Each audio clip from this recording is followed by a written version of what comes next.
What happened at 3:47 a.m. was not chaos. It was procedure under pressure.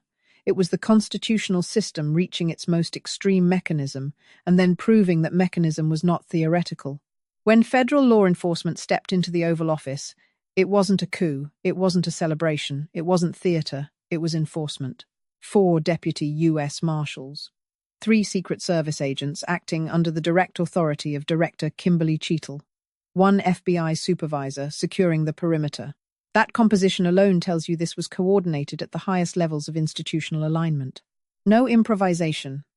No rogue action. Structured, deliberate execution of a Senate conviction that had already occurred hours earlier. They found the former president seated behind the resolute desk, alone, reviewing documents. The lead marshal identified himself and delivered a sentence no American president had ever heard in 234 years of constitutional governance. The Senate has convicted and removed you from office. You are no longer the president. We are here to facilitate your departure. Will you come voluntarily? That question, will you come voluntarily, was the final off-ramp. The last opportunity for this crisis to end without force. The response, according to sources present, was immediate resistance. Claims of illegality, claims of electoral legitimacy, claims that the Senate had no authority to remove someone chosen by the people. It was the clash between 2 competing claims to power: popular mandate versus constitutional mechanism. But here's the reality embedded in the Marshal's reply. The Constitution does not condition removal on agreement. It does not require the consent of the person being removed. It grants the Senate authority to convict and remove. That authority had been exercised. Enforcement was now mandatory. 16 minutes later, at 4:03 a.m., the former president walked out. Not with a motorcade. Not with Marine One lifting off against the Washington skyline. Not to applause or ceremony. A standard black government SUV waited on the South Lawn. That detail matters, because symbolism reinforces authority, and the symbolism had shifted. For the first time since the crisis escalated, the White House was no longer occupied by someone the Senate had removed from office. But the removal itself was only the visible climax. The real story unfolded during the 12 hours between conviction and enforcement. Those 12 hours revealed just how close the system came to fracture. At 6:23 p.m., U.S. Marshals arrived at the Northwest Gate carrying the Senate's removal order. They were blocked. Secret Service agents assigned to the former president refused entry. 2 federal entities, both sworn to uphold the Constitution, standing opposite each other with different interpretations of loyalty. That is where systems break. Not in speeches, not in votes, but when enforcement arms hesitate. The standoff stretched into the evening. Every hour that passed increased the risk of escalation. Social media speculation intensified. Rumors circulated that dual chains of command were forming. Markets began reacting. Foreign intelligence agencies were watching. Then, at 8:47 p.m., Director Kimberly Cheatle arrived personally. That decision will be studied for decades. She did not issue guidance remotely. She came in person. She met directly with agents on the protective detail. Her message was not ambiguous. The Senate has removed him. He is no longer the president. Our oath is to the Constitution, not to any individual. We will not obstruct lawful enforcement. Any agent who interferes will face termination and possible prosecution. That statement redrew the institutional hierarchy in a single sentence. The Secret Service protects the office, not the occupant. At 9:34 p.m., the first shift occurred. 3 agents left the former president's detail and joined the team preparing to protect the new president. That move signaled alignment with constitutional authority rather than personal loyalty. At 10:15 p.m., 2 more departed. By midnight, 7 agents remained inside with the former president. 7. In the most powerful building in the world. 7 individuals effectively determining whether enforcement would proceed peacefully or require force. At 1:47 a.m., Director Cheatle issued the final directive. Stand down. Facilitate departure or resign immediately. There would be no negotiation, no grey area, compliance, or consequence. At 2:34 a.m., the last holdouts stepped aside. That moment, 2:34 a.m., is arguably as significant as 3:47 a.m. Because enforcement became possible without institutional fracture. The Secret Service did not splinter. The chain of command did not collapse. The path cleared. By 3 a.m., the operational plan was finalized. 4 marshals entering the Oval Office. 3 Secret Service agents, accompanying them to demonstrate unified authority. FBI securing the perimeter. The objective: peaceful compliance. The contingency: authorized force if necessary. 16 minutes inside that room. 2 personal aides, 1 private attorney, 1 political advisor were present when agents entered. They were asked to leave. They complied. The choice was then presented clearly: walk voluntarily or be escorted. The former president stated he would not leave voluntarily, that removal was unconstitutional, that he would challenge it in court. The marshal reiterated: the law was clear. Conviction equals removal. Enforcement was not optional. Then came a sentence that will be analyzed in law schools and political science departments for generations. You are making a historic mistake. The American people will not forget this. I will walk, but under protest. This is not over. And at 4:03 a.m., he walked. Secret Service agents who had earlier resisted stood silently as he passed. No confrontation, no physical struggle, no force required. At 4:15 a.m., 12 minutes after departure, the new president entered the White House as president, not acting, not interim, but confirmed through Senate conviction and removal of the predecessor. The first executive order was not ideological. It was structural. All federal agencies are directed to resume normal operations under the lawful chain of command. The constitutional crisis is over. The government will function. That order rippled through every department, every agency, every military command. There is one president. Move forward. At 6:08 a.m., the first national security briefing occurred. The chairman of the Joint Chiefs presented threat assessments. The director of national intelligence delivered global updates. The Secretary of Defense reviewed posture. Routine, procedural, steady. That routine was the signal. The machinery of government had not stopped. By 7 a.m., networks broke into programming. The story led globally. A president convicted by the Senate had been physically removed after refusing to leave. Images of the SUV departing. Images of the new president entering. A moment no living American had ever witnessed. At 8 a.m., the Senate Majority Leader declared the constitutional system worked. This was not a partisan triumph, he said. It was a triumph for the Constitution. Enforcement was necessary because defiance had occurred. At 8:30 a.m., the Senate Minority Leader, who voted to convict publicly, endorsed enforcement. 68 senators, including 17 Republicans, determined removal was necessary. When compliance failed, enforcement followed. 17 Republicans. That number eliminates the claim of pure partisanship. Conviction required cross-party courage. Political careers will rise and fall based on those votes.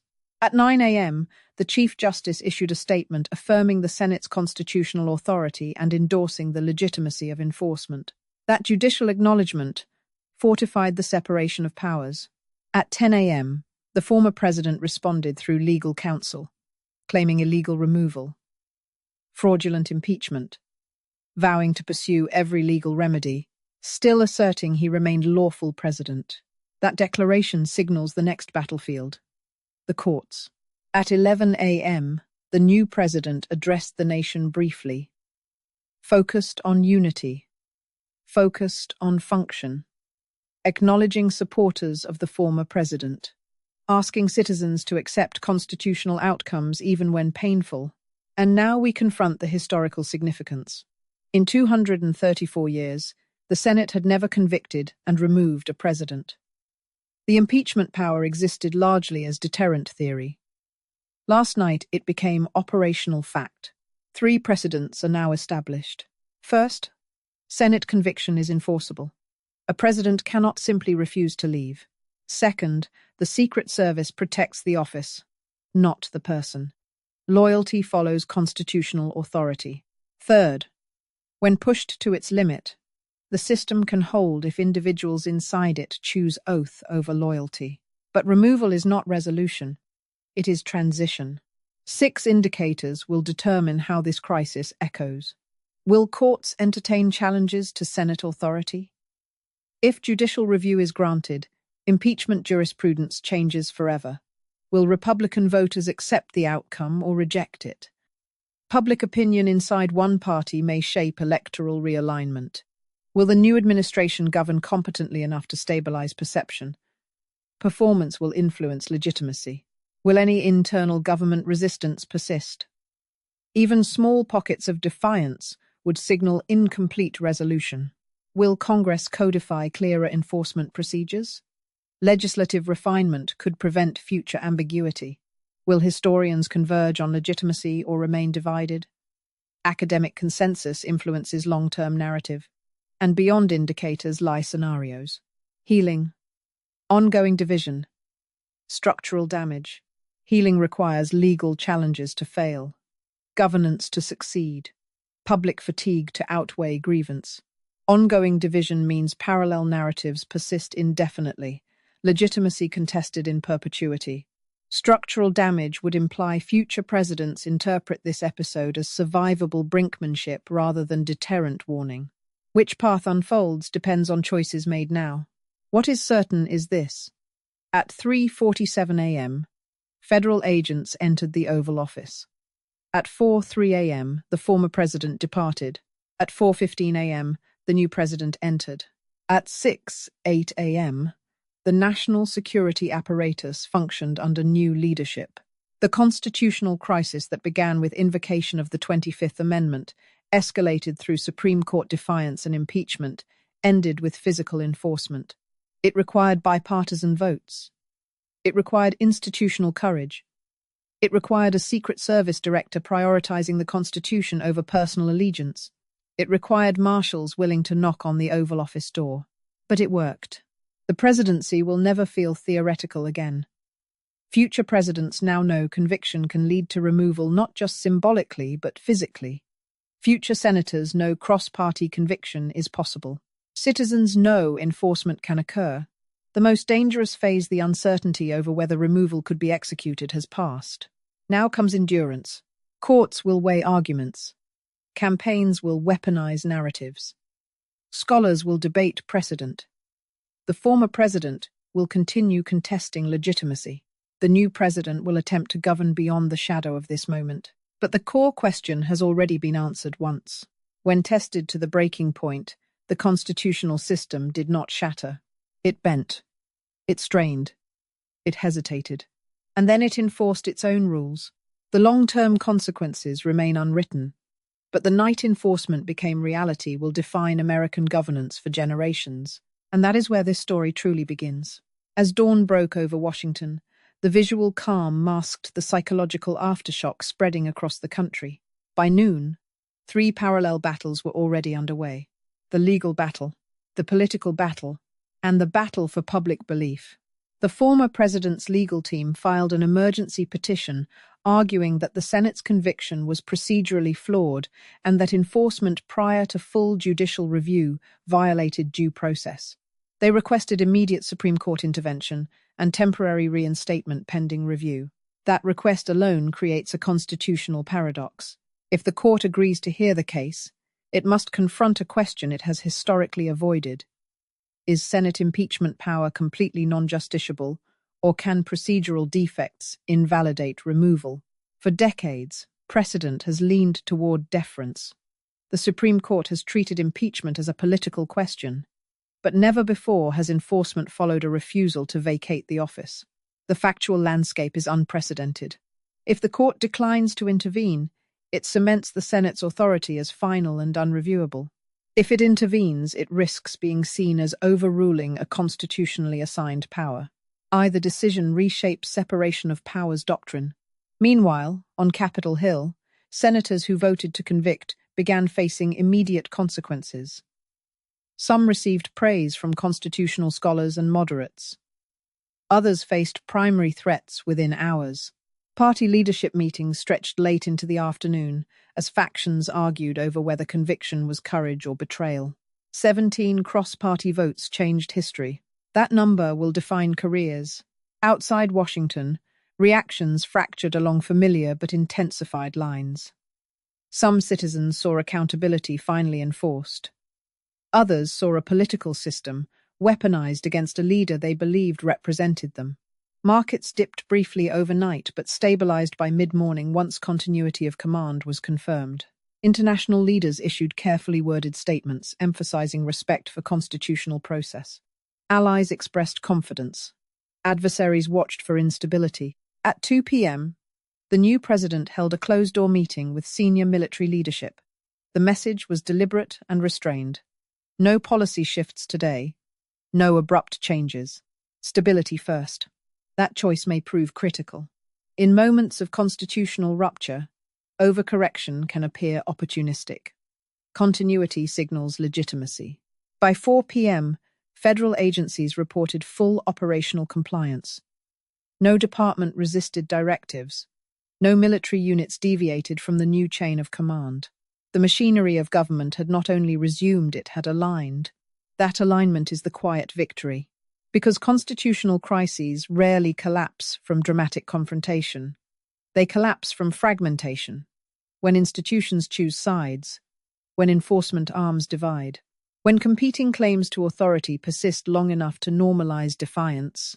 That did not happen, but the deeper challenge now shifts from enforcement to acceptance. History shows that removal from office does not automatically dissolve influence. The former president retains a political base. He retains fundraising networks. He retains media platforms.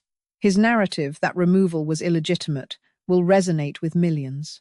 If that narrative hardens into permanent rejection of institutional outcomes, polarization deepens. If it fades over time under legal defeat and stable governance, the system absorbs the shock. There are 3 long-term trajectories from here. Trajectory 1. Institutional reinforcement. Courts decline intervention. Governance stabilizes. Voters recalibrate. Impeachment regains its role as rare but credible constitutional deterrent. Trajectory 2. Entrenched legitimacy dispute. Legal appeals extend for months. Political messaging intensifies. Each side treats the other as procedurally corrupt. Governance continues, but under a cloud of contested authority. Trajectory 3. Structural escalation. Future leaders test limits more aggressively, calculating that removal, while possible, can be politically weaponized. Impeachment becomes more common. Deterrence weakens rather than strengthens. Which trajectory unfolds depends less on the night of enforcement and more on the months that follow. At 6:30 p.m., the former president released a recorded address, calm in tone but firm in defiance. He declared the removal unconstitutional, promised to fight through every legal avenue, and urged supporters to remain peaceful but vigilant. That phrasing matters. Peaceful but vigilant. It attempts to channel energy without inciting immediate disorder. Whether that restraint holds depends on how rhetoric evolves. By evening, federal security posture remained elevated, but stable. No major incidents. No organized federal resistance. Intelligence briefings indicated heightened online activity, but no coordinated threat. Tension without eruption. And perhaps that is the quiet headline. For the first time in American history, a president was convicted, refused to leave, and was physically removed by federal authorities. There were no tanks in the streets, no military barricades around the Capitol, no competing inaugurations. Just paperwork, procedure, and enforcement. That does not make the moment small. It makes it profound, because constitutional systems are not tested by agreement. They are tested by refusal. They are tested when someone says no. Last night, someone said no, and the system responded, not with chaos, but with process. Future presidents will study this. Future senators will reference it. Future legal scholars will dissect it. Every impeachment conversation from this point forward will include one new reality. Conviction is not symbolic. It is executable. And perhaps that is the final lesson. Democracy is not self-enforcing. It requires individuals inside institutions to choose the oath over the person. It requires directors to give hard orders. It requires agents to step aside. It requires marshals to knock on doors that have never before been knocked on. The crisis phase has ended. The consequence phase has begun. Elections will reflect it. Court rulings will shape it. Public memory will reinterpret it. But one fact will remain unchanged.